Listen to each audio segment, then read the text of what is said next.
जी, नमस्कार और आदाब सुचरिता जी आपको और जितने भी पैनल में इस वक्त हमारे साथी मौजूद हैं और सारे बच्चों को भी। 2-3 चीज़ें मैं कहना चाहूँगी और बहुत संक्षिप्त में, तफ़सील से नहीं करूँगी बात, मैं जानती हूँ वक्त की कमी है। तो मैं आपको सबसे पहले फ्रेंड्स तो इसमें जिस तरह से एक तो 2 सीजेपी के नेताओं ने फ्रांस किया है और मज़ाक उड़ाया उसका, मैं उनको बता दूँ वो दीप्के जी की एक्सेंट कैसी है अंग्रेज़ी की, वो सब दुनिया जानती है। और सौरभ जो ठीक-ठाक बोल लेते हैं उन्होंने मज़ाक उड़ाया। हमारे बहुत सारे बच्चे यहाँ मौजूद हैं, हमारे घर में हमारे माँ-बाप हों चाहे दादा-दादी हों, वो नहीं अच्छी इंग्लिश बोल पाते, उन्होंने नहीं, और हम क्या हमारी मन में उनके लिए इज्जत कम हो जाती है। तो फ्रेंड्स करके मजाक उड़ाना किसी भी इंसान का, चाहे वो देश के पीएम हो या घर के हमारे माता पिता या मामा मामी हो, कोई ना करे, कोई बच्चा पसंद नहीं करेगा और जेन जी या छोटे बच्चे तो बिल्कुल ही पसंद नहीं करेंगे। फिर बात करते हैं दूसरे वक्त, क्योंकि इस पर काफी मखौल हुआ है। अजीब सी बात है, मिस्टीरियसली रहस्यपूर्ण तरीके से वो वाला क्लिप जो है पता नहीं क्यों गायब हो जाता है। अब हम लोग बात कर रहे हैं दिल्ली की बार, मुझे ऐसा लगता है और मुझे ऐसा यकीन है और मैं छात्रों तक ये बात पहुंचाना चाहती हूँ और आपके सारे दर्शकों को, राहुल गांधी क्यों नहीं फटके, क्यों उनको डर लग रहा है। मैं आपको बताऊं, राहुल गांधी अगर जाते संसद में तो झारखंड की बात होती, फिर राहुल गांधी जी का इस्तीफा, हेमंत सोरेन जी का इस्तीफा, 4 जो कांग्रेस के मंत्री हैं उस सरकार में उनके इस्तीफे की बात होती, और वहां तो बढ़ चढ़ के बोले थे और इस्तीफा धर्मेंद्र प्रधान जी का हो भी गया, वहां पे क्या बोलते। तो मुझे लगता है जो एल्गोरिथम से जो उनको मिल गया था, बहुत सारे उनको जो लाइक्स मिल गए थे, चाहे वो सीजेपी हो या बाकी छात्रों जिस तरह से हाईजैक किया था, मुझे लगता है डर के मारे विपक्ष और कई नेता आए नहीं। अमित शाह बिल्कुल तैयार थे, रोजाना हमने सुना है देश के पार्लियामेंट्री अफेयर्स मिनिस्टर किरण रिजिजू ने रोज आना, सुबह के वक्त शाम के वक्त हाथ जोड़ के कहा या प्लीज आइए चर्चा कीजिए।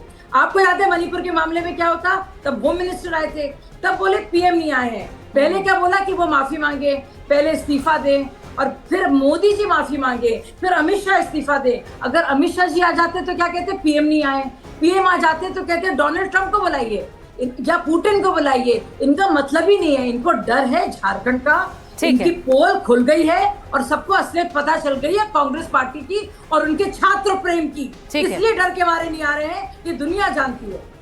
डर के मारे नहीं आ रहे हैं। प्रियंका जी, अब सवाल ये है कि क्या आप लोगों ने इस चर्चा के आगे, आप चर्चा का जो ऑफर एक तरह से गृह मंत्री ने दिया 24 घंटे में यहीं रहूंगा, उसे आप लोग इसलिए नहीं ले पाए क्योंकि आपको लगा कि वहां जाएंगे तो सवाल रांची पर होंगे। शाजिया जी तो कम से कम यही कह रही है, सवाल रांची पर होंगे, इस्तीफे रांची पर मांगे जाएंगे, तो आप लोगों ने कहा इससे बेहतर है चर्चा ना।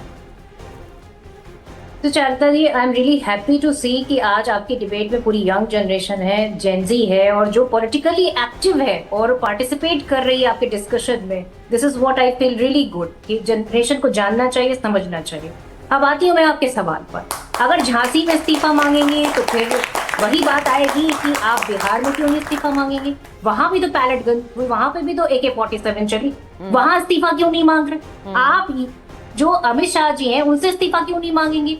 इन बच्चियों को पूछिए कि जिनके कपड़े फाड़े गए, जिनके ऊपर जो है बच्चियों के साथ गलत ढंग से, देखिए एक तो मेरा समय में आप बोलिए मत, मैंने डिस्टर्ब नहीं किया, अब आप मेरी बारे में मत बोलिए, कम से कम मेरी बात जाने दीजिए, उसके बाद आपका जो जी उसके बाद इंटरजेक्ट कर ली, सही कह रही है, उनकी बारी है, उन्हें बोलने दीजिए। हाँ देखिए, अगर पूछा जाएगा तो ये किससे पूछा जाएगा कि आखिर वो पैलेट गन चली, वो कपड़े फाड़े गए, उसके साथ में जिस तरीके से बेटियों को गलत ढंग से छुआ गया। और मैं आपको बता दूं कि संसदीय परंपरा होती है पर उसके साथ में लोकतंत्र की भी परंपरा होती है। लोकतंत्र में, संविधान में इन बच्चों को यह अधिकार है कि वो जाकर शांतिपूर्ण ढंग से अपनी डिमांड कर सकते हैं, चाहे वो सत्ता हो, चाहे वो स्टेट गवर्नमेंट हो, चाहे वो नेशनल गवर्नमेंट हो, केंद्र की सरकार हो। आप अपनी बात रख सकते हैं, पर किसी ने आपको अधिकार नहीं दिया कि आप उनके ऊपर पैलेट गन चलाइए, किसी ने आपको यह अधिकार नहीं दिया कि आप उनके ऊपर AK-47 चलाइए। यही बात राहुल गांधी जी इसी की लड़ाई लड़ रहे हैं। हाँ। और ये लड़ाई इसलिए वो जीते हैं क्योंकि आज जो भी जिम्मेदारी की सवाल उठ रहा है, आज जिस जिम्मेदारी की बात हो रही है कि आज जो है होम मिनिस्टर को जिम्मेदारी लेनी पड़ेगी या प्रधानमंत्री को जिम्मेदारी लेनी पड़ेगी, ये एक फ्यूचर एस्पेक्ट बना दिया गया है कि अब कोई भी पावरफुल आदमी किसी के ऊपर पैलेट गन सिर्फ इसलिए कि वो धरने पर बैठे हैं शांतिपूर्ण ढंग से नहीं चलाएगा। ये बात आप लिख के रख लीजिए, ये इतिहास में दर्ज हो चुका है। आप संसद आइए, आप सदन में ना आइए, कोई मतलब नहीं है इस बात का। आज पूरे देश में छोटे छोटे बच्चे जैन अल्फा अपने स्कूल के रोड बनाने के लिए डीएम हाउस घेर रहे हैं। स्कूल में खाना नहीं मिल रहा है, उसके लिए वो निकल कर सामने आ रहे हैं। ये बदलाव है, ये गांधी का देश है, और इस गांधी के देश में वही गांधी की सोच आज फिर एक बार पैदा हो गई इन बच्चों के माध्यम से, कि जो अपनी लड़ाई लड़ना जानते हैं, जो अपनी बात कहना जानते हैं, और अगर आप उनके ऊपर बर्बरता करेंगे तो वो ये सहन नहीं। अच्छा, एक सवाल समीर जी का है, एक सवाल समीर जी का है। प्रियंका जी, मैं तो आपसे कहना चाहता हूँ कि इतिहास में तो वो दर्ज होता है जो पार्लियामेंट में कहा जाता है। सड़क की भाषा और संसद की भाषा में फर्क होता है। अगर ये बात राहुल गांधी इतिहास में दर्ज करवाना चाहते तो पार्लियामेंट को चलने देते। अमित शाह जी पूरा जवाब देता पेलेट गन चली है कि नहीं चली है। अमित शाह जी जवाब देते कि गोली चलाने का ऑर्डर दिया है, किसने दिया है। अमित शाह जी पूरा बताते हैं कि देश के इतिहास में छात्र आंदोलन जब शुरू हुए तब से लेके आज तक की सरकारों ने क्या किया। अमित शाह जी को आप मौका देते बोलने का। अमित शाह तो कह रहे सच चलाइए, एक दिन सत्र बढ़ाने को तैयार थे, रात भर चर्चा करने को तैयार थे। क्यों राहुल गांधी सत्र के अंदर बोलने नहीं दिया है कि वो होम मिनिस्टर को मौका देगा। अरे भाई, होम मिनिस्टर को रोका किसने? सत्र कौन चलने नहीं दे रहा?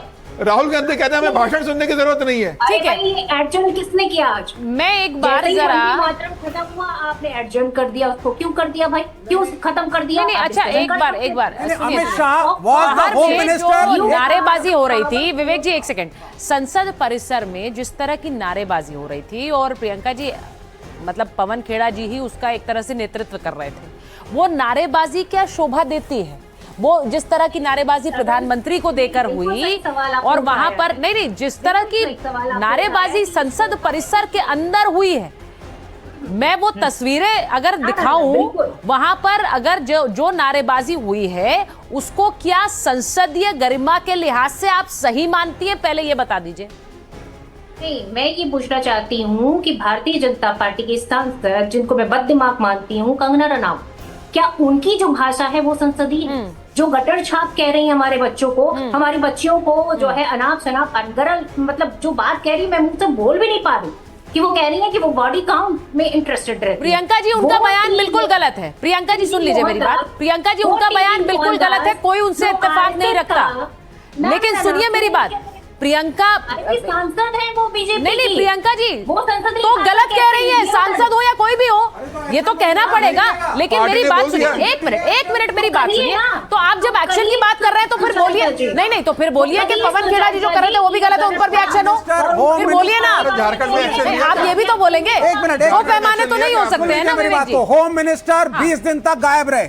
क्यों गायब रहे? सुन लीजिए, कुछ नहीं आए, 20 दिन तक स्टेटमेंट नहीं दिया। एक मिनट आप मुद्दे से देखिए, मैं उस मुद्दे पर जरा रहना चाहती हूँ। कंगना रनौत की उन्होंने बात करी, कंगना रनौत ने जो कहा उस बयान को सही नहीं ठहरा जा सकता प्रियंका जी। लेकिन बात यह है, सुनिए मेरी बात, पार्टी ने, सरकार ने उनके खिलाफ एक्शन लिया। एक मिनट रुकिए तो ये सही। सब बच्चे क्या गटर के हैं? तुम सब गटर के हो? मैं वही तो बात कह रही हूँ, कह रही है गटर के हो। सीधी बात ये है, गटर के बच्चे हो। नहीं तो ये बयान सही है क्या? अंतर पे उतर के एजिटेशन कर रहे थे, गटर के बच्चे थे, गटर नहीं तो वो बयान सही था क्या? वो बयान सही है, को एक्शन लेना चाहिए ना उसके खिलाफ। अरे उनमें से बहुत से कह रहे हैं कि वो भी थे, उनमें से कह रहे हैं बहुत से, उनमें से कई कह रहे हैं कि वो भी थे। और मैं ये कह रही हूँ कि कंगना रनौत ने जो कहा वो गलत कहा, लेकिन कंगना रनौत से जब सवाल पूछा गया तब कहा उन्होंने। अब यहाँ पर जो सवाल, एक मिनट रुकिए ना, नहीं तो पवन खेड़ा जी आकर वहाँ पर बंदर दिखा रहे हैं और प्रधानमंत्री का जिक्र कर रहे हैं, वो सही है, वो संसदीय है, वो संसदीय है। एक बार जरा रुकिए, नहीं वो संसदीय है क्या? कंगना रनावत के खिलाफ एक्शन ले, माफी मंगवाए। क्या लिखा था? जरा फराज जी को भी लेना चाहते, फराज जी को भी लीजिए, ठीक है, ठीक है, मांगनी होगी और एक्शन ले बीजेपी उनके खिलाफ, सरकार एक्शन ले। बंदर पे क्या लिखा था? बंदर पे 56 लिखा था। हाँ। राहुल गांधी को 56 साल है, 1970 का बर्थ है। अब क्या उसको राहुल गांधी से जोड़ा जाएगा? कांग्रेस सांसद लेकर आ रहे हैं और बंदर पर 56 लिख कर रख रहे हैं, तो 56 से क्या अर्थ लगाए? राहुल गांधी 56 साल के हैं, सीधी इस तरीके से व्यवहार करना चाहिए कांग्रेस सांसदों को। मेरा क्वेश्चन बड़ा क्लियर है फराज जी, मेरा क्वेश्चन बड़ा क्लियर है कि अगर कंगना रनौत गलत है तो फिर पवन खेड़ा जो कर रहे थे वो भी तो गलत है। तो हम ऐसा क्यों कहेंगे कि हम एक को सही कहेंगे दूसरे को गलत कहेंगे? मैं तो यहाँ खुलकर कह रही हूँ कि वो गलत कह रही है। अगर बीजेपी उनसे माफी मंगवाएगी तो कांग्रेस क्या पवन खेड़ा से माफी मंगवाएगी? फराज जी एक मिनट, अब फराज जी से पूछ रही हूँ। सुचारिता जी देखिए, जी बहुत ज्यादा एको आ रही है। ठीक करवा सुचारिता जी, देखिए आपकी जो डिबेट्स होती हैं उसमें हाँ बहुत ज़्यादा है, उसमें मुझे आने में बड़ा अच्छा लगता है। लेकिन जैसे ही आज आपकी डिबेट ओपन हुई, आप यकीन मानिए मेरा 90% मूड खराब हो गया। क्यों भाई? क्योंकि कंगना रनौत, मैं बता रहा हूं, हाँ। मैंने जैसे ही कंगना रनौत की शक्ल देखी, मुझे लगा कि ये गटर के मुंह वाली वो औरत है जिसने हमारे देश की बच्चियों को कहा कि ये आप लोग ताली मत बजाइए, आप लोग ताली मत बजाइए।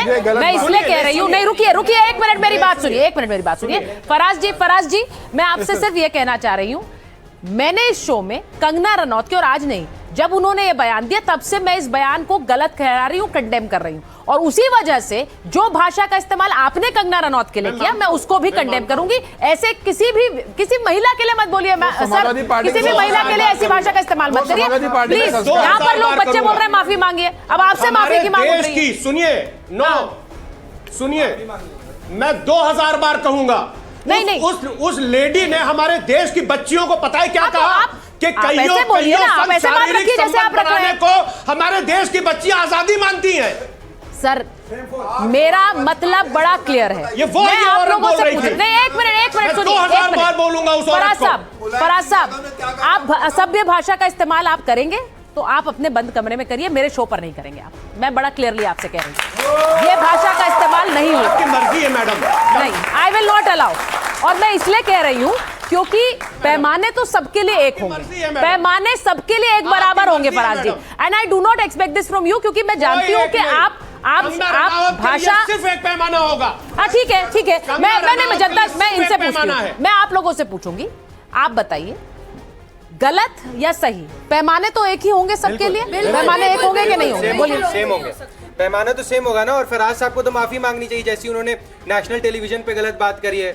आपने समाजवादी पार्टी का नाम खराब करा है नेशनल टेलीविजन पे आके। अच्छा ठीक है, मैं बस ये बोल रही हूँ, हाँ जो नहीं बोला है वो बोले पहले। हाँ आप बोलिए। अगर वो कह रहे हैं कि हमारी देश की लड़कियों के साथ गलत हो रहा है, तो अभी उन्होंने भी तो एक औरत को ही कहा है, तो वो भी तो इक्वली उतना ही गलत हुआ। तो कैसे किसी देखिए, और मुझे लगता है कि अगर किसी को बताना है कि वो गलत है तो उसी भाषा में बात जवाब देकर तो कभी नहीं होगा। जी बोलिए। मैम मुद्दा एजुकेशनल रिफॉर्म्स का हाँ, था, प्लीज बोले। ठीक है, और यहाँ पे XYZ पर्सन को लाके वो कुछ कह रहे हैं, ये कुछ कह रहे हैं, दोनों तरफ एक अपोजिशन का हाथ है, दूसरा हमारी करंट गवर्नमेंट का हाथ है, बीच में पिसरा स्टूडेंट है। बात सीधी है। आप यहाँ पे आप XYZ पर्सन का नाम क्यों ले रहे हो? आपने एजुकेशन रिफॉर्म्स क्या किए? हाँ। चाहे झारखंड का मुद्दा हो, चाहे NTA का नीट का मुद्दा हो, चाहे कर्नाटका का मुद्दा हो, आप उस पे बात ही नहीं कर रहे हैं। हाँ। आप इस पे बात करिए ना। इंपॉर्टेंट है, जो मुद्दों की बात है, मुद्दों की जो लड़ाई है वो पीछे छूट गई है। हाँ। मैम मुझे ये लगता है कि ये जो खेल है ना, अब ये खेल एक दूसरे को नीचा दिखाने का होगा। अब ये वो खेल नहीं है जहाँ पे हम दुनिया के लिए बात करेंगे, हम देश की जनता के लिए बात करेंगे, हम उनके फेवर में बात करेंगे, लेकिन हमें एक दूसरे को नीचा दिखाना जरूर है कि हम सही है तुम गलत। देखिए सियासी, हाँ आप बोलिए पहले। मैम जैसे अभी आपने बोला सबके लिए पैमाने एक ही होने चाहिए। हाँ। अगर वो आके ये कह रहे कि कंगना रनौत ने गलत बोला है, तो उन्होंने भी इक्वली गलती करी है उसको वैसा बोल के, क्योंकि एट लास्ट वो भी एक फीमेल को ही बोल रहे हैं। सही बात है। मुझे लगता है Faraz ji, I think the messaging is very clear, और मैं ये बात इस जेनजी को देना चाहूंगी इसका क्रेडिट। एक बार अपने लिए ताली बजाइए, क्योंकि ये बड़े दे आर वेरी फेयर। पैमाने जो हैं वो एक जैसे होने चाहिए सर। तो वो जब सरकार को ऊपर सवाल उठाते हैं, वो सत्ता पक्ष पर भी उठाएंगे और विपक्ष पर भी। हाँ बोल लीजिए, आप बोल लीजिए प्लीज, अपना पॉइंट रखिए। हाँ देखिए, मैं फिर से रिपीट कर रहा हूं, कंगना रनावत जैसी लेडी के लिए मुझे कोई रिग्रेट नहीं है। अगर हमारे देश के बच्चियों को कोई गटर जनरेशन कहेगा, फराज जी, तो मैं एक नहीं 1000 बार मैं आपके इस बयान के लिए आपको नहीं कह रही हूँ, नहीं, आपने जिन शब्दों का इस्तेमाल कंगना के लिए किया था मैं उस पर कह रही हूँ। अब मुझे लगता है हम डाइवर्ट कर रहे हैं मुद्दे से, इसलिए मैं आगे बढ़ूंगी। आपने जिन शब्दों का इस्तेमाल किया वो सही नहीं थे, मैं आपको फिर से कहूंगी। दूसरी बात, अब मुझे ये बताइए, जो ठीक है देखिए, अरे कैसे छोड़ दे, कैसे छोड़ दे? आपने भी तो शब्दों पर ही तो बात उठाई। आपने किस लिए उठाई कंगना रनौत पर सवाल? आपने शब्दों पर ही उठाया ना। उन्होंने जिन शब्दों का इस्तेमाल किया वो गलत थे, तो अब उन्हें छोड़ दे। हमारे देश आपको छोड़ देते हैं, उन्हें मत छोड़िए। हमारे देश की नहीं, हमें मत छोड़िए, हमें जरूरत भी नहीं है सुचारिता जी, हमें जरूरत भी नहीं। मैं नहीं कह रही हूँ, यहीं से आवाजें उठ रही हैं, यहीं से आवाजें उठ रही हैं, उन्हें सुनिए, बोलिए। है तो वो भी देश की एट लास्ट। वो भी देश की है। हाँ बोलिए, चलिए आप बोलिए। सर अगर आप उनको गलत बोल रहे हैं और वो आपको गलत बोल रही है तो यहाँ पे उनमें और आप में कोई फर्क ही नहीं रहा है। अगर वो गलत लैंग्वेज यूज कर रही है, आप भी गलत लैंग्वेज यूज कर रहे हैं, तो वो भी उतनी ही नीचे उसमें है जितने आप हैं। ठीक है, ठीक है। अच्छा, अब ये पर्सनल हो रहा है तो मैं वापस इस पे मुद्दे पे आ रही हूँ। अब मैं एक बार मुद्दे पे, सुनिए गलत लैंग्वेज का प्रतिरोध कर रहे हैं। अब मुद्दे पर वापस आ रहे हैं। मुझे ये बताइए कि अगर आपने यहाँ पर बच्चों को आप सुन रहे हैं, जो ये बात कह रहे हैं वो इंपॉर्टेंट है। सॉल्यूशन इनके लिए निकलना था, सॉल्यूशन जनता के लिए निकलना था। क्या राजनीतिक दल सियासी सॉल्यूशन ढूंढ रहे हैं जिससे कि विक्ट्री उनकी हो? अब क्या सत्ता पक्ष भी यही कर रहा है, विपक्ष भी यही कर रहा है? अब मुझे ये बता दीजिए, प्रियंका जी आपने सुना, शाजिया जी आपने सुना, दोनों को जरा स्क्रीन पर ले आइए। कर दिया जाए। नहीं, मुझे बहुत कुछ, हाँ शाजिया जी बोलिए। हमने सुनी है बहुत बेहुदा बातें। मैं देखिए बहुत सारी गंदी बातें भी हुई हैं। हाँ। शर्म के साथ मुझे कहना पड़ रहा है और मैं जिक्र इसका करना नहीं चाहती थी। अगर मैं चाहती अभी तो शुरुआत में मैं कह सकती थी। मैं बताया, मैं सारे बच्चे वहां बैठे हैं और सारे हमारे पैनलिस्ट बैठे हैं। मैं बात कर सकती थी मुलायम सिंह यादव की, जिन्होंने रेप और बलात्कार को सही ठहराया है, जिन्होंने कहा लड़के जो गंदी बातें आजम खान नहीं, तभी आपने उन्हें अवार्ड से सम्मानित कर दिया है। मुझे बोलने दीजिए, बात करते हैं मैम, मेरे शो पे प्लीज। मुझे बोलने दीजिए। ये झूठ बोल रही है, ये झूठ बोल रही है, ये झूठ बोल रही है। अच्छा पहले शाजिया जी, नहीं एक मिनट, नो बिल्कुल नहीं। शाजिया जी पहले बोलेंगे, उसके बाद आप लोग जवाब दीजिए। नहीं, मुझे बोलने दीजिए, सुनने दीजिए पहले। नहीं बिल्कुल, मैं बोल के रहूंगी। हाँ बोलिए। आपने बहुत भद्दी बात, मैं बता दूं ये क्यों बोल रही थी। बताए क्यों बोल रही थी? क्योंकि इन्हीं की पार्टी के सुप्रिया श्रीनेत, जब कंगना रनौत जी को टिकट मिल रहा था और उनके कॉन्स्टिट्यूएंसी का नाम है मंडी, बताए सुप्रिया श्रीनेते जो कांग्रेस की मीडिया सेल की हेड है, उन्होंने क्या कहा था? मंडी के क्या भाव हैं? ये गंदी मानसिकता है, बच्चों को पता होना चाहिए। जय प्रदा जी जो मेरी बहन की तरह है, उनके बारे में कितनी भद्दी बातें, जो फराज की दवाई जो कह रहे हैं वो अपनी पार्टी की लाइन को फॉलो कर रहे हैं, कोई नई बात नहीं है।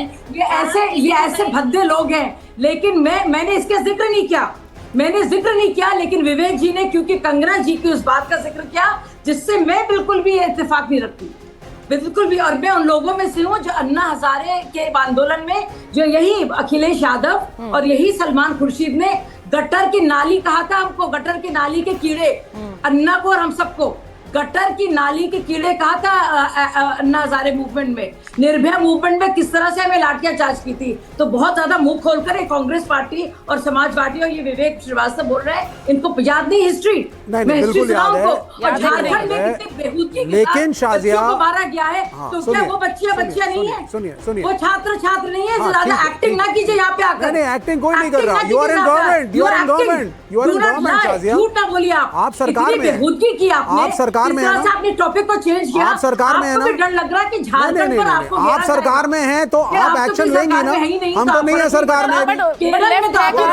केरल में तो आप ही के लेफ्ट है, गाँव को भी हंस रहे हैं, उनका क्या स्टेक है भाई? आप ही पिट रहे हैं। तू भी मेरी बात सुनिए, इनका स्टेक ही नहीं है। सुनिए, अब होम मिनिस्टर आपका, प्राइम मिनिस्टर आपका, एजुकेशन मिनिस्टर आपका, सरकार आपकी, सर्वे सर्वा आप हैं, तो प्रश्न आप ही से पूछेंगे ना, क्रिटिसिज्म भी आप ही का होगा, सवाल भी आपसे पूछेंगे।